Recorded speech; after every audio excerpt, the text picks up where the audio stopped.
We are standing by for a minute. We'll make sure that the hospital here the Mayo. Thank you all for coming this afternoon. I'm sorry you have to be here. This occasion, I'm Patrick Moody, Public Information Officer for Henry Mayo Newhall Hospital. Before we begin, I'd just like to acknowledge a couple of people here and express the hospital's gratitude. Senator Scott Wilk is here to show support. Stephanie English from Supervisor Barger's office is here. So thank you both for being here. It means a lot to us. So what we're going to do today is we have a few speakers to provide you with updates. I'd ask you to hold questions, please, until the very end. And then at the end, you're welcome to ask questions. And I'd like to begin by introducing Dr. Larry Kidd. Dr. Kidd is the Chief Clinical Officer for Henry Mayo Newhall Hospital. Thank you.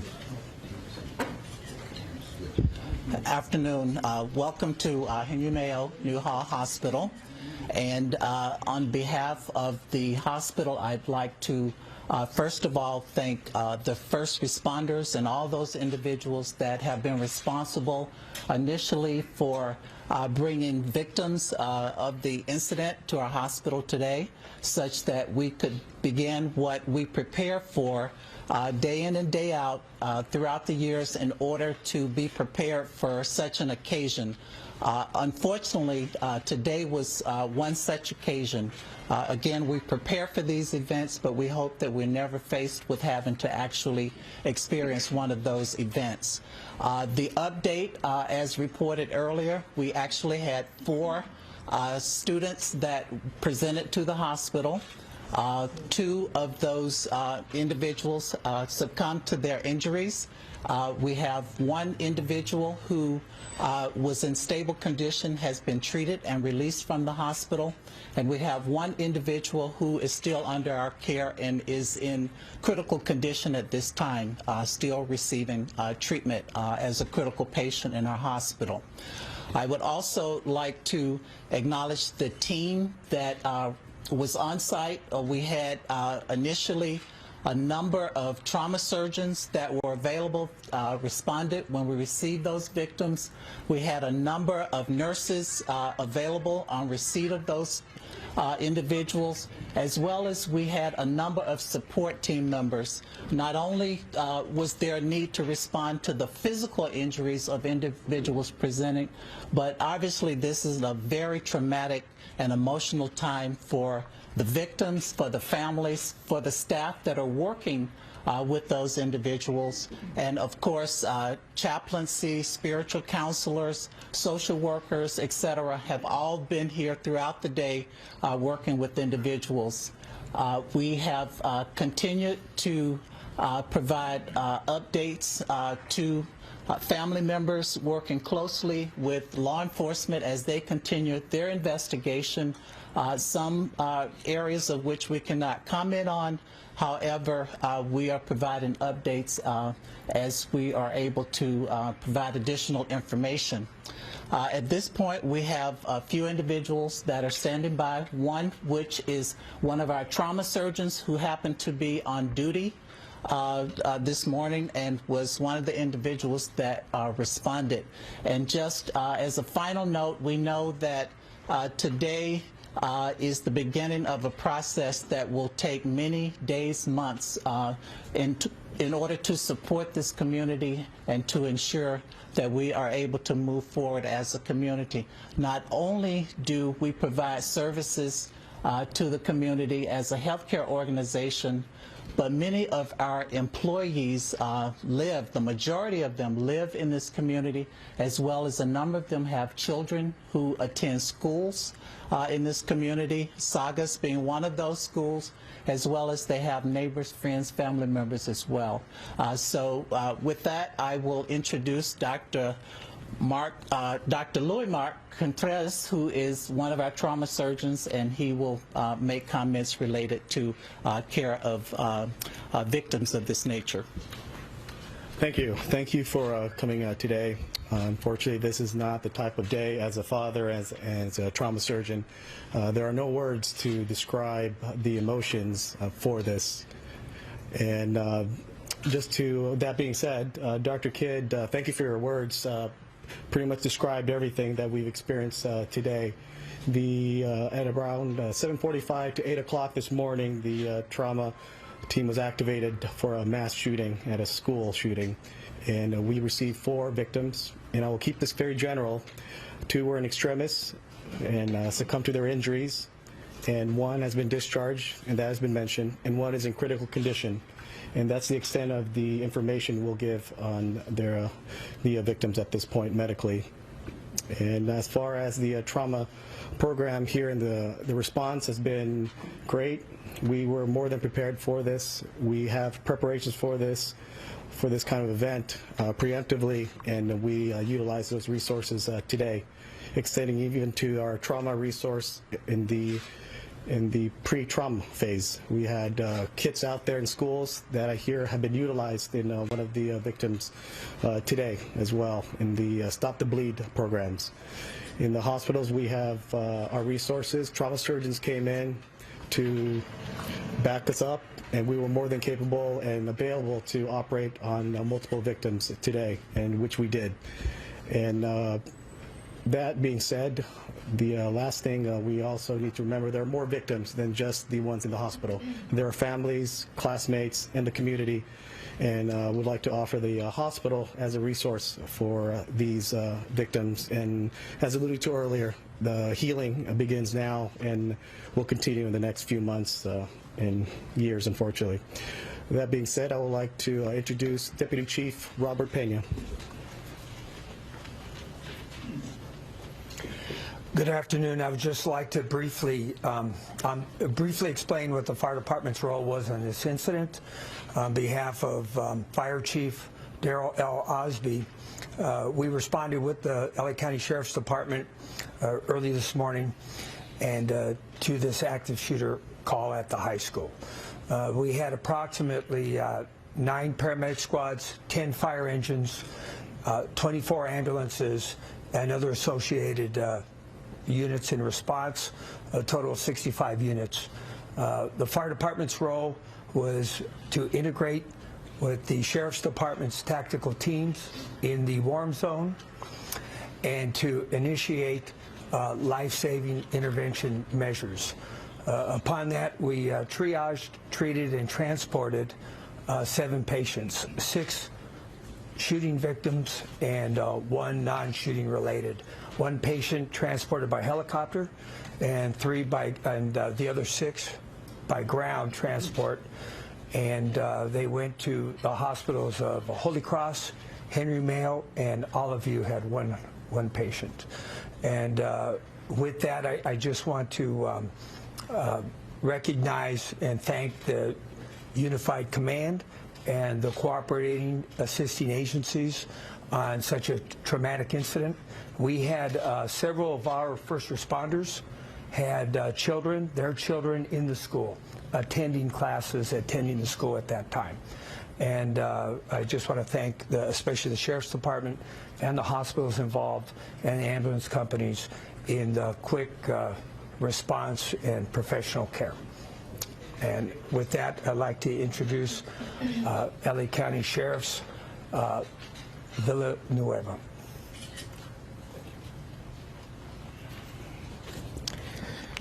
Let me provide you some updated information that we now have clarified and be able to expand on. And as indicated, the off-duty personnel who have family in the school were in effect the first responders on scene. And I will identify 3 of them. Detective Daniel Finn, Santa Clarita Sheriff Station Detective Bureau. He had just dropped off a family member at the school and was driving away from the school along the perimeter when he saw all the children running away from the sound of the gunfire, and he turned around and became the very first person on scene. He was accompanied by Officer Sean Yanez from Inglewood Police Department, and then Officer Gus Ramirez from LAPD.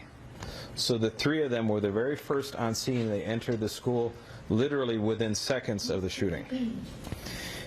They were followed within a minute by our uniformed personnel from Santa Clarita Sheriff Station.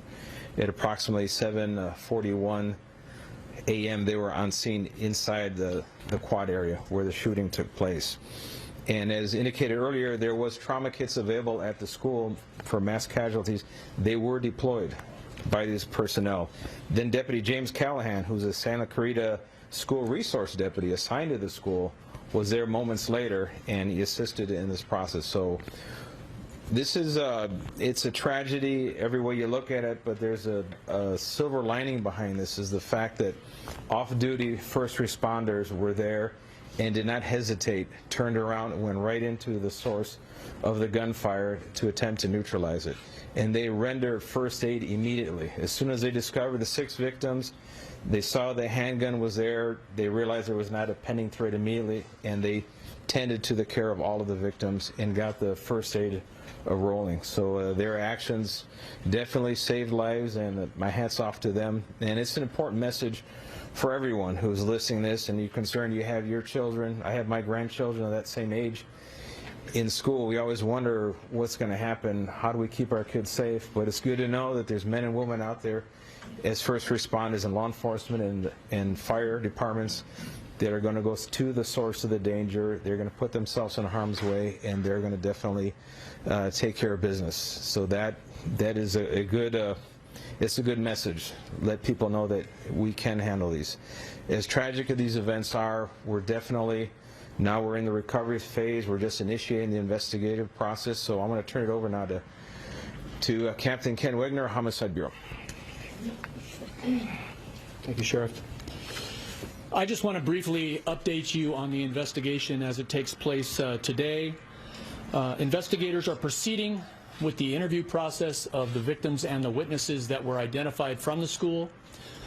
However, we also realize that there are those that left the scene as soon as possible, maybe picked up by parents and went directly home. If there is anyone out there that has information that was a witness, that has information either from today or historical information about the circumstances leading up to this shooting, I encourage them to call Sheriff's Homicide Bureau at area code 323-890-5500. We will take your name and information, and we will have Sheriff's investigators respond to your location to interview you about the information that you have. I spoke earlier about a search warrant that was pending at the 22900 block of Sycamore Creek Drive in Santa Clarita. I can report that that search warrant has been signed and has been served, and investigators are processing what we believe to be the suspect's residence for any indicia, any evidence related to this incident. I also want to acknowledge, and I believe most of you have reported on this, posting on the bio of what we believe to be the subject's Instagram account. And I quote, it says underneath his pseudonym, "Saugus, have fun at school tomorrow." I can confirm that that was posted on his account, and I can also confirm that it has been changed since this incident, which means there is somebody else that has access to this account, be it a hacker or be it a friendly who has his password. So that was posted at one point, and we are aware of it, and we are researching the source, when it was placed, and when it was taken down. We have not yet established a motive or a nexus between the subject and his victims, other than to say they were all students at the high school together. At this point, I would like to introduce Paul Delacourt from the FBI.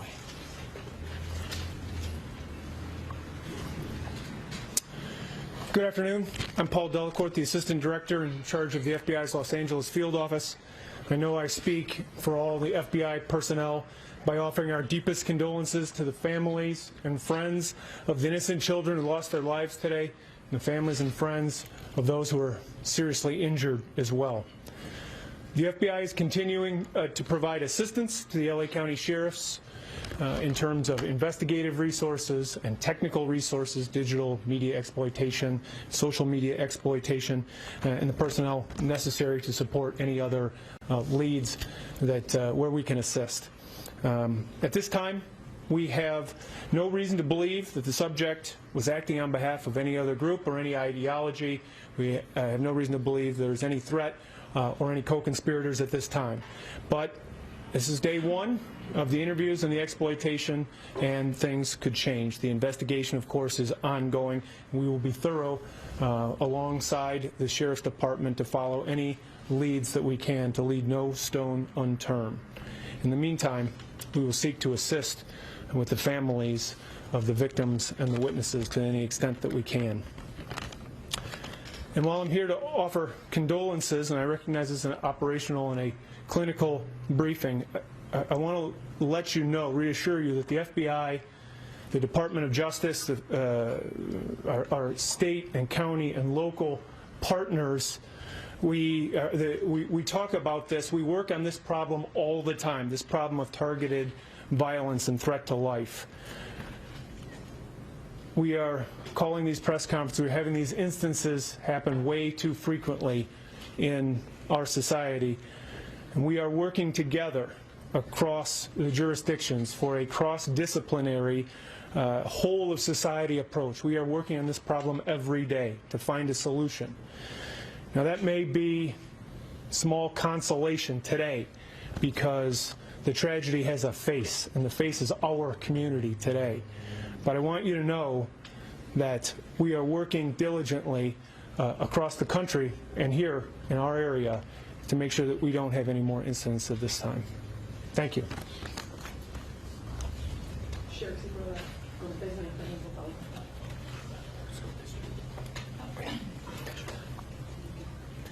A couple of things I want to add to this. One is for tomorrow, the William S. Hart School District will be closed for class. And that includes, obviously, Saugus High School. And all other school districts will remain open. And there are 5 for the Santa Clarita Valley. En español, para darle más información, estamos procesando la escena del crimen. Son 2 lugares, está en la residencia y está en la escuela. Pero resulta que tres policías fuera de servicio que tenían familiares dentro de la escuela fueron los primeros que respondieron a la llamada de emergencia y llegaron ahí en segundos. Hasta un alguacil de nosotros fue el detective Daniel Finn. Él vio a los estudiantes corriendo, huyendo del peligro, y el oficial Sean Yanes de la policía de Inglewood y el oficial Gus Ramírez de la policía de Los Ángeles. Los 3, no importó el peligro, fueron al sonido donde estaba el peligro y encontraron los 6 heridos de balas y ofrecieron primeros auxilios, y llegó una 4ª persona que es el alguacil James Callahan, que él es alguacil designado en la escuela como un recurso para la escuela. Tuvieron equipos de trauma para ofrecer esos primeros auxilios, que eso fue clave para asistir a los doctores aquí en el hospital para disminuir la pérdida de sangre y aumentar la posibilidad que la gente pueda sobrevivir estas tragedias. Y es importante entender que hay gente, los oficiales, aunque no estén en servicio, siempre están disponibles a arriesgar su vida para salvar a los niños en las escuelas. No tengan pendiente los papás que tengan sus hijos en las escuelas. En toda la nación estamos aquí, y en todos los policías, todos los bomberos a través de toda la nación, estamos aquí para servir y para ayudar, para disminuir la posibilidad que haya más víctimas en estos tipos de crímenes. Y quiero agradecer al FBI también la asistencia que están proveyendo a los detectives de homicidio en este caso. Right. Well, Sheriff, is the suspect at this hospital, if you can say, and is he expected to live? The suspect currently is in grave condition, and that's about as far as we can go with that. What is his name? What is the suspect's name? The suspect is a minor, and it is not the policy of the department to release the names of minors. Parker was an adult. 2 people died. You gotta put out The person still remains anonymous as long as they're a minor. Sheriff, as far as the post goes, Sheriff, as far as the post goes, did anyone see that? Did anyone report that? And when was it actually posted? The post was discovered that we are aware of this morning and it was, as the captain said, it was very quickly, it was removed from the account. So there's no time for someone to call and say, hey, you better look out, better watch out. By the time we were aware of it, the tragedy had already happened. And there's absolutely no report of this guy having any problems with anyone before or anything? Keep in mind what was posted. It said, have a nice day. Saugus, have a nice day at school. Yeah, but in this day and age... There's nothing threatening about that. Okay. I mean, if we responded to those kind of things, we would be doing nothing but chasing our tail. So there was nothing threatening about that. That obviously, in context now, it may have some significance. But we don't know when it was posted. We don't know when it was taken down. Could I ask one of you, the sheriff or the captain, do we know, based on the video, how long a time period this was from the time the suspect pulled the weapon till he shot himself? I did see the video, and within approximately 16 seconds it was over, and the gun was not displayed before that. So from the time that he withdrew the handgun from his backpack to the time that he was on the ground with a gunshot wound to his head was about 16 seconds. So he wasn't roaming around the campus looking for individuals to shoot. Just people who were near him, that's who he shot. He was not. And you prove that one of the people he shot is his girlfriend, his ex-girlfriend? We have no indication that there's any nexus between the victim and the subject, except the fact that they were all students there. That we haven't established anything more than that yet. I understand that you don't want to give out the name of the minor, which is not necessarily the case when we see these situations happen. However, why can't you confirm that that suspect might be in this hospital being treated? Well, as a matter of practicality, whenever we have a subject in custody or a suspect in custody, we'll never divulge the location of that person because for security reasons.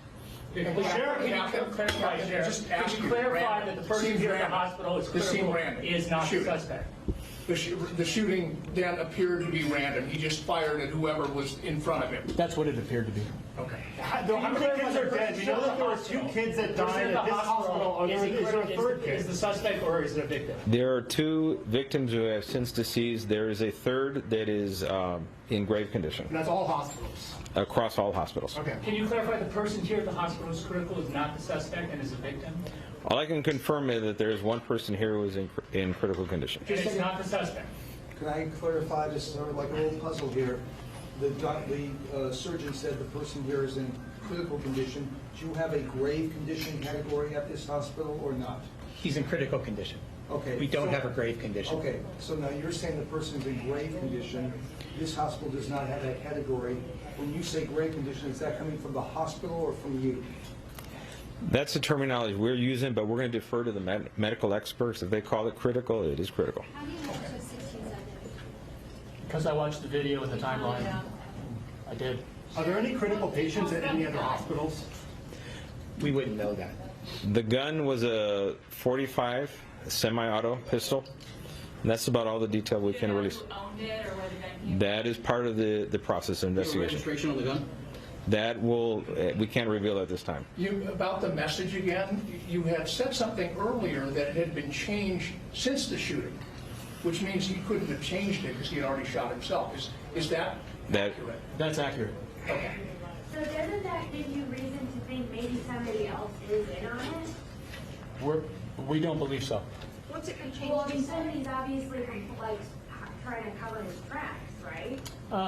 Yes and no. It's hard to say what the motivation is for whoever changed it, whether it's a third party that doesn't know him, hacked his account, whether it's somebody that he gave access to. We don't know. We're looking into it. We're investigating it. What does it say now? Originally, what does it say? I can't tell you what it says now. All I know that it's changed somewhat. Who shot the gunman? Was it the gunman himself, or was it one of the officers? The gunman was stopped when he shot himself in the head. And it sounds like, Captain, that you're fairly confident, although you don't know 100%, that the suspect did post that himself last night.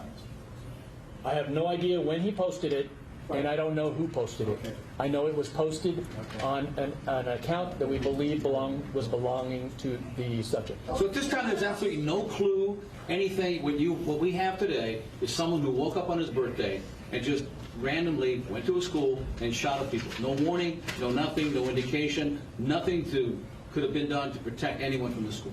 Not at this point. That's accurate. That's what you're saying. That's accurate, yes. Have authorities been called to his home? Was there a history of child services, county sheriffs going, deputies? So excuse me. We are researching the other agencies. I can tell you that there's nothing notable in the sheriff's database leading to that. What do you mean nothing notable? There's no recent calls that would indicate that there was turmoil at that house. Can you respond if the name is Nathaniel Burhow? That's the name that's going around. Can you shake your head yes or no?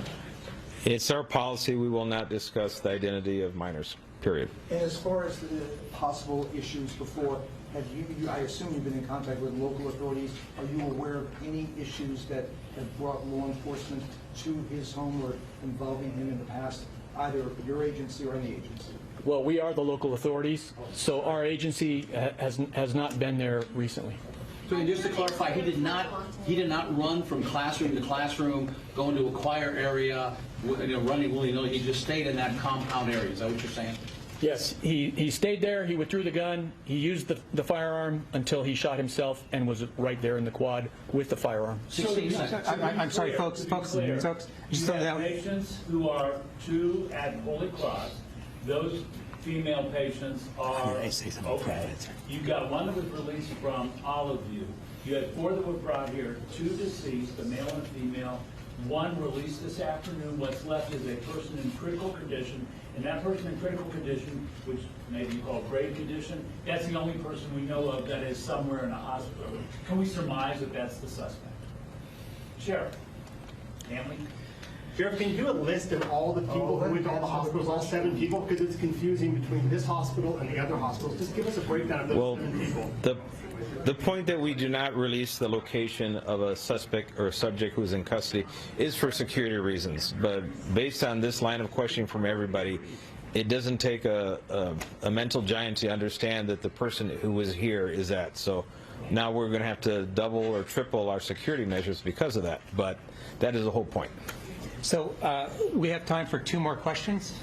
Have any charges been drawn up? Any charges been drawn up for any No. suspect who's still alive? Could we ask the surgeon, the chief surgeon, the difficulty that you went through today? You're a father, you live in this area. We've talked to surgeons before. This is not an easy, it was probably very difficult for you. Can you describe your emotions? Yes, it is a very difficult process for any father, let alone a trauma surgeon as well, especially with the gravity of the children, essentially, and family. And all the trauma surgeons feel the same way. A lot of disconcerted feelings and feelings of why, which we won't be able to answer. And that's usually the feeling that everyone has. Same feelings that you would have or the community has. And our trauma surgeons feel the same way too. Sheriff Villanueva, ¿le puedo hacer una pregunta en español, Sheriff Villanueva? Sí, en español. En relación a, Sí.